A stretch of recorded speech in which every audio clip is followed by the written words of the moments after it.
Okay, today we're going to nail it down for all time. The best martial art for the street. I want one answer. Answer. The best martial art? You got asked this. You got asked this recently, and we were ripped. Yeah. Okay. Okay. Right away, I'm gonna say learn how to box. Right. If for a martial art, if you're gonna pick one, learn how to box. Right. That's the very first thing I'm gonna say. However, ultimately, it makes no difference. Ultimately, it makes no difference as long as you spar. So it's like if I. What do we mean by spar?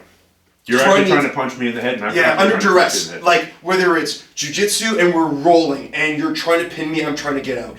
Whether it's freestyle wrestling and you're trying to take me down. Whether it's boxing, you're trying to punch me in the face. Now, all of this is done with love and with safety and coaches and whatnot.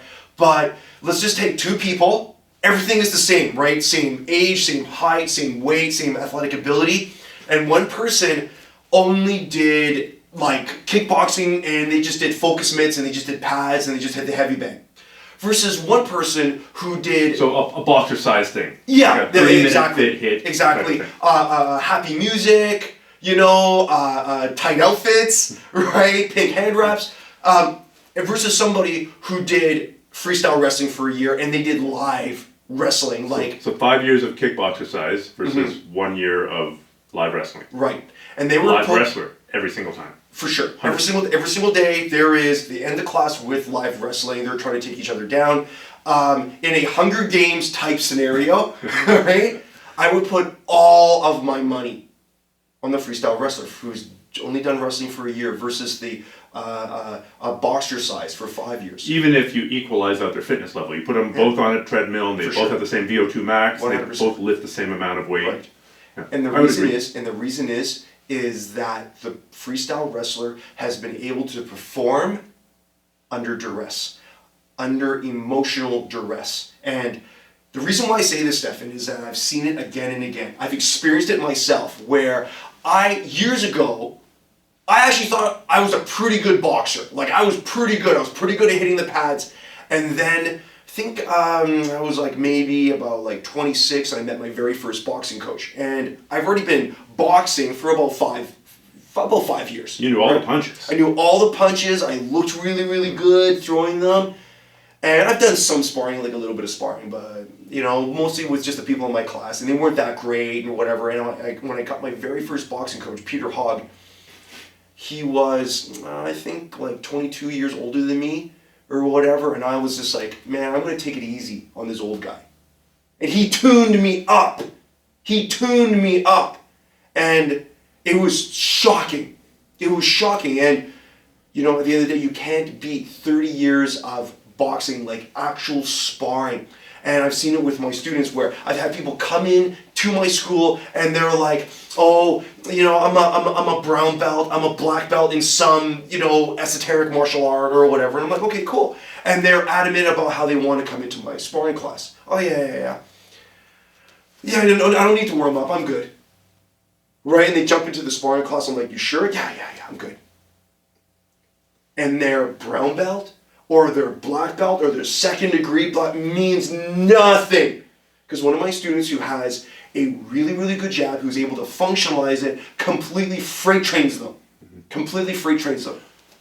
Well, let's flip the whole scenario on its head. We were positing a wrestler against a kickboxer size student. Right. Let's flip it on its head. Let's take a non-sparring style of grappling. Okay. Let's say classical Japanese jiu-jitsu, the systems that don't do grappling. Right. Or Aikido, right. which doesn't really do sparring. Sure. And put it against somebody who's been boxing for a year. Yeah. So you've got 5 years of classical jiu-jitsu, grab my wrist. Right. The other wrist. Oh, yeah. Sorry. I'll break the other hand. Oh, jeez, like this. Yeah. That kind of jiu-jitsu. Yeah. Assuming they haven't done any judo, assuming they haven't done any newaza, assuming they haven't done any grappling, who would you put your money on?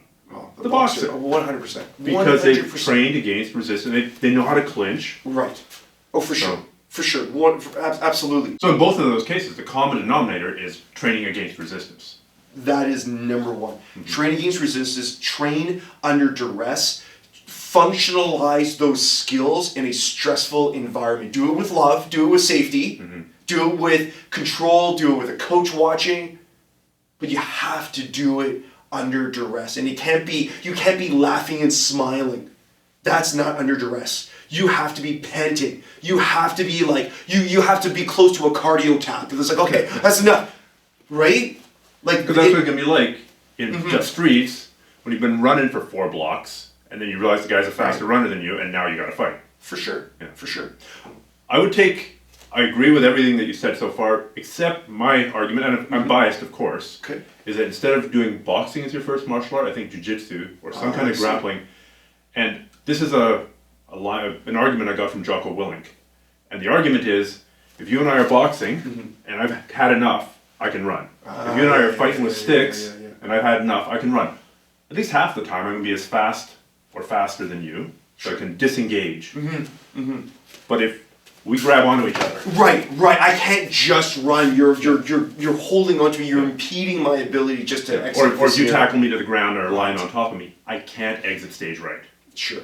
So, in order to make all the other ranges work, boxing included, you need to be able to disengage from the grappling range. Boxing range, for the most part, unless you have somebody trapped in a corner, there are ways to keep people at boxing range too. But it's a little bit harder. Yeah, it's harder. It's more skill dependent. For sure. And then also dependent on the other person being a willing participant. Right? We have a consensual boxing fight, more or less. Right. But, so I agree 100% about the sparring. And I agree 100% that some kind of striking is important. Sure. I would just, being biased, and running a site called Grapple Arts. Yeah. No, it does make sense. And it does make sense. And the whole idea of jiu-jitsu is, it starts on your back, right? It starts with the guard, right? And so it starts from the worst case scenario. Like, you're standing over top of me, I'm on my back. And that's a pretty, terrible situation. And if we're talking about street self-defense. But in jiu-jitsu, that's where the art starts. So it's intelligent, to start with grappling. Well, I mean, clearly we're fans of both. Yeah. And we've done both. Sure. And so it's splitting hairs. Okay, but take-home message, take your kickboxer size and functionalize it. Functionalize it. Take your Japanese jiu-jitsu and actually try rolling on the ground for a bit. You gotta spar it. Absolutely. You gotta spar it. Awesome. Was it, I think it's a Higgin Machado quote, no sparring, no miracles. I love that. Yeah. That's great. No sparring, no miracles.